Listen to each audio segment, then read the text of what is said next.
Is your house number attracting wealth or silently blocking blessings? Let's be clear. Islam doesn't believe in number-based luck. There's no magic number that opens the doors of Rizq. But have you ever noticed how some homes seem to radiate Barakah, while others feel heavy, filled with conflict, or strangely stagnant? You move in and suddenly everything changes. Arguments rise, finances dry up. Or on the flip side, peace descends, prayers flow, and abundance follows. It's not the number on the door that matters, but what that number represents in your life. Think of house numbers not as supernatural codes, but as symbolic milestones. They can remind you of spiritual practices, family habits, or life seasons. In this video, we'll explore the spiritual psychology behind homes, using house numbers as reflective tools, not superstitions. We'll uncover how the Qur'an and Hadith guide us to turn our homes into magnets for mercy, not blocks to blessings. So, what does your house number stand for in your spiritual life? Let's begin. Have you ever lived in a home where everything flowed or everything went wrong? Comment, "I felt the shift," if you've experienced this. The Islamic concept of a blessed home. What makes a home truly blessed in Islam? It's not the size, the location, or the design. It's not the trendy furniture or even the house number. It's Barakah, divine presence, ease, protection, and peace that settles into your walls, your rooms, your sleep, and your sustenance. Allah tells us in Surah An-Nur 24:36, "In houses which Allah has ordered to be raised, and that His name be mentioned therein, exalting Him within them in the morning and the evenings." A blessed home is one where Allah is remembered, where prayer is consistent, where Qur'an is recited, and where harm is avoided. The Prophet Muhammad emphasized that cleanliness attracts angels. Reciting Surah Al-Baqarah repels shayatin, Sahih Muslim. Hospitality and kindness multiply blessings. A house that is spiritually clean welcomes rizq. A house filled with gossip, backbiting, haram income, or neglect of prayer, even if its address is number 7 or 888, can become a place of hardship, not harmony. So when we speak of lucky numbers, let's realign our focus. It's not about digits. It's about dhikr, dua, and discipline. Your house number might just be a reminder. Does it inspire action, remembrance, gratitude? Because in the end, Barakah lives not in numbers, but in hearts that remember Allah. Do you think spiritual cleanliness matters more than physical design? Comment, "Bless my home," if you agree. House numbers and symbolic reflections. Islam does not promote numerology or claim spiritual power in house numbers. But that doesn't mean numbers have no meaning. Throughout Islamic tradition, certain numbers appear repeatedly, linked to deep spiritual truths. So what if we viewed house numbers, not as superstitions, but as mirrors for reflection? Many Muslims around the world have shared how their house numbers seemed to match what they were going through. Here's how we might interpret them symbolically, not mystically. House number 1. Leadership and responsibility. Living under number 1? Ask yourself, am I leading my household in deen? Just as there is one God, are you acting with Tawheed at heart, unifying your life under Allah's command? House number 3. Family and unity. Number 3 can inspire family cohesion. Are you praying 3 of the 5 daily prayers together as a household? Fajr, Maghrib, and Isha are moments to gather. Is your home a space of Jama'ah? House number 7. Sacred symbolism. Islam holds 7 sacred, 7 heavens, 7 circuits of tawaf, 7 ayat in Surah Al-Fatiha. Living at number 7, ask, am I aligning my home with spiritual depth? Am I purifying intentions just as tawaf purifies the heart? House number 8. Renewal and entry to mercy. The Quran speaks of 8 gates of Jannah. Could your home at number 8 be your gateway to change? Renewal? Are you entering through the gate of mercy by how you treat your spouse, your children, your neighbors? Real Muslims around the world have written stories of, "We didn't realize our house number symbolized exactly what our family was learning." A home with number 3 saw a couple finally start praying together. A family in a number 1 home realized the father was neglecting spiritual leadership and changed course. Again, these numbers don't control us, but like the moon in Ramadan, they can remind us. The real blessing is not the number, but your reflection upon it. Which number have you lived under, and what did it represent for you? Comment, "Mine was," and tell us your story. Real stories happening now. Let's move beyond theory, into the homes of real Muslims across the globe who've noticed something strange, beautiful, and deeply reflective. Nigeria, House of Threes, House of Barakah. A couple from Lagos shared that every home they lived in with a number divisible by 3, House 3, 6, 9, became a place of peace and gatherings. "We didn't plan it," the brother says, "but those homes always brought people together. Family dinners became consistent, neighbors came for tea. Somehow, unity returned." What changed? They said it wasn't the walls. It was their intention to make each home a place where Allah was remembered together. Indonesia, house number 8, and the return of Rizq. A sister from Jakarta moved into a home numbered 8, feeling broken after years of financial and emotional struggle. She began a habit. "I told myself, I will do dhikr every morning after Fajr, even just for 5 minutes." Within weeks, her freelance work expanded, her family reconciled. She said, "It felt like doors opened, not because of the number, but because I started welcoming Allah into my mornings." The number 8 reminded her of the 8 gates of Jannah, and she began living like her home could be one of them. Canada, house number 4, home of weekly light. In Toronto, a family moved into house number 4. The parents, involved in community dawah, decided to start hosting small halaqas every Friday night. "We weren't sure how it'd go," the mother says, "but week after week, our living room filled with teens, elders, seekers. Suddenly, our home felt like a beacon." The number 4 reminded them of structure, and they made their home a structured space for learning and light. She added, "We used to be overwhelmed in other houses. This one, it flows."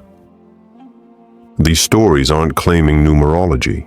They're reflecting on barakah tied to intention, habit, and sacred consistency. What these homes shared was consciousness. The homeowners used their space as a place for dhikr, gathering for good, prayer and learning, hospitality, humility. In every case, spiritual action led to visible barakah. The numbers weren't lucky charms. They were reminders to ask, what kind of home am I building? Have you seen a pattern between your home and your life seasons? Comment, "It changed with the house," if you've noticed something too. Lessons from the Quranic homes. If you want to understand what truly makes a house blessed or cursed, don't look at the walls. Look at the hearts inside.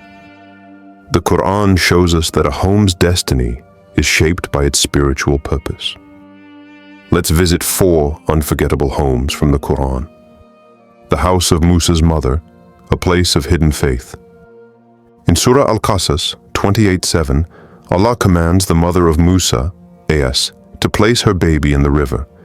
But before that, he says, "And we inspired the mother of Musa, suckle him, but when you fear for him, cast him into the river."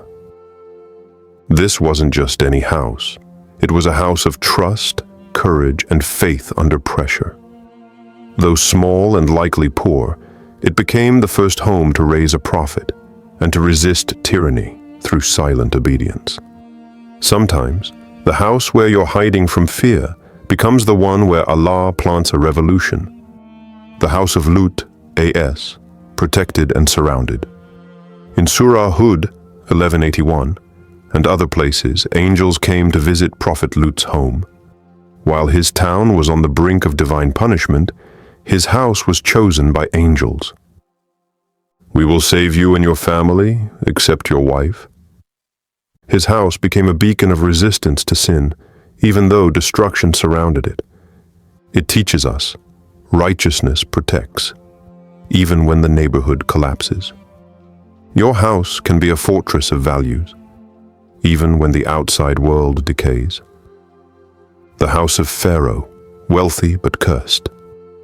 The palace of Pharaoh was filled with unimaginable wealth, gold, servants, power. But what came from that home? Arrogance, cruelty, rejection of truth. Despite its size, Allah drowned it. And we drowned the people of Pharaoh, all of them. Qur'an 8:54. The lesson: wealth without obedience turns homes into traps. The house of the Prophet Muhammad, light over luxury. Aisha, R.A., once said the Prophet's home was so small that when he prayed, she had to pull her legs in for him to make sujood. No gold, no palace. But it was a house of constant dhikr, tahajjud, revelation, and love. My home was simple, Aisha said, but filled with light. Sometimes the smallest home can carry the heaviest blessings, if Allah is remembered there. Common thread. Every Quranic house had either purpose and worship became protected or sacred. Arrogance and rejection became cursed or destroyed. So what about your home? What defines it? A TV that never turns off? Prayer that echoes through the walls? Hospitality to those in need? Secrets no one knows? The spiritual state of a home creates its earthly result. Which Quranic home do you relate to the most right now? Musa's, Lut's, or the Prophet's? Comment the name and why. Spiritual actions that bless any home. Not every home that looks peaceful is truly blessed, and not every small house is without divine presence. In Islam, Barakah, blessing, is not about square footage. It's about the unseen mercy that fills a space with ease, protection, and sustenance. So what can you do to attract Barakah into your home? The answer is deeply spiritual and very practical. 1. Recite Surah Al-Baqarah. The Prophet, peace be upon him, said, "Do not turn your houses into graves. Verily, Shaitan does not enter the house in which Surah Al-Baqarah is recited." Sahih Muslim. This surah is a shield. Recite it regularly or play it aloud in your home.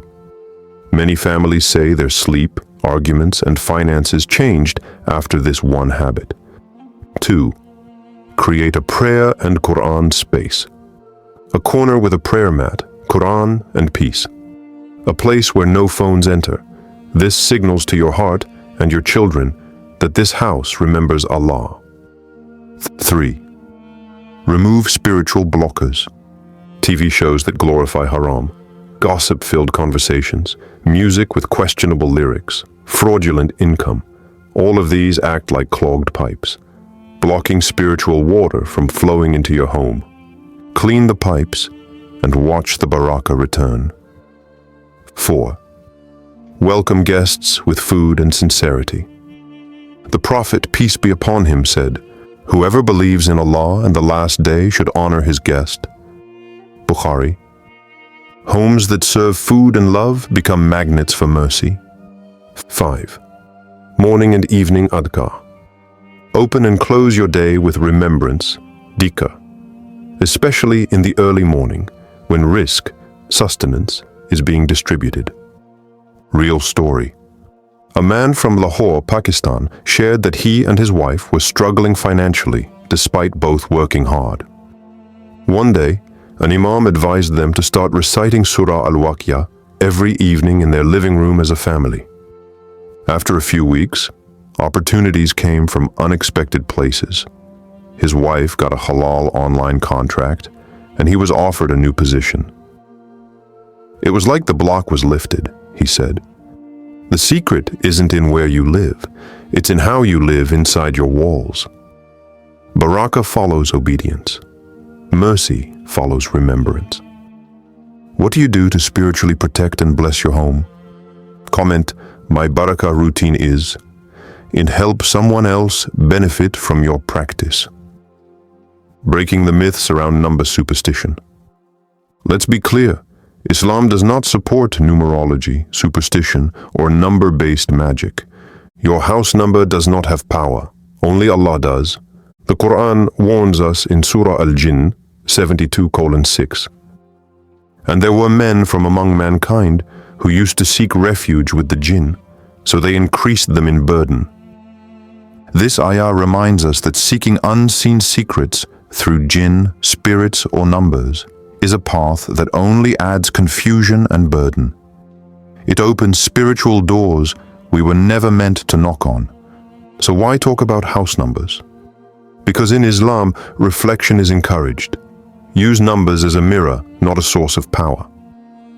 If your house is number 3, ask, do I prioritize family and prayer? If it's number 7, ask, am I bringing sacred habits into this home? But never believe these numbers control your fate. That belief borders on shirk, giving power to something other than Allah. True tawakkul, trust in Allah, means knowing that barakah comes through obedience, not objects. Do you know someone who relies on superstitions for luck or protection? Comment truth over magic if you believe in tawakkul alone. These house numbers bring wealth to homeowners. Islam. So, what have we learned? In Islam, numbers are not magical, but meaning is everywhere when the believer reflects. Your house number doesn't define your destiny. Your worship inside it does. Barakah, true spiritual wealth, doesn't come from the walls, digits, or even the street sign outside. It comes from taqwa, God consciousness practiced in the quiet moments at home. Dhikr, remembrance of Allah echoing through your rooms. Family ties, strengthened with love, sabr, and sincerity. Daily choices, choosing Qur'an over complaint, dua over distraction. We've seen stories from around the world, families in Indonesia, Pakistan, Canada, who didn't change their house number, but changed their spiritual habits and watched their home transform from stress to serenity. From the home of the Prophet, humble but full of light, to the cursed palace of Pharaoh, the lesson is clear. It's not about how big the house is. It's about who is remembered inside it. So next time you look at your door plate, don't ask, is this lucky? Ask instead, is this house pleasing to Allah? If this video changed how you see your home, comment House of Barakah and tag someone building theirs, and tell us, what's your house number and how has it shaped your journey? Let's turn the comment section into a reflection space. Share your experience. Maybe your story is the one that unlocks Barakah for someone else.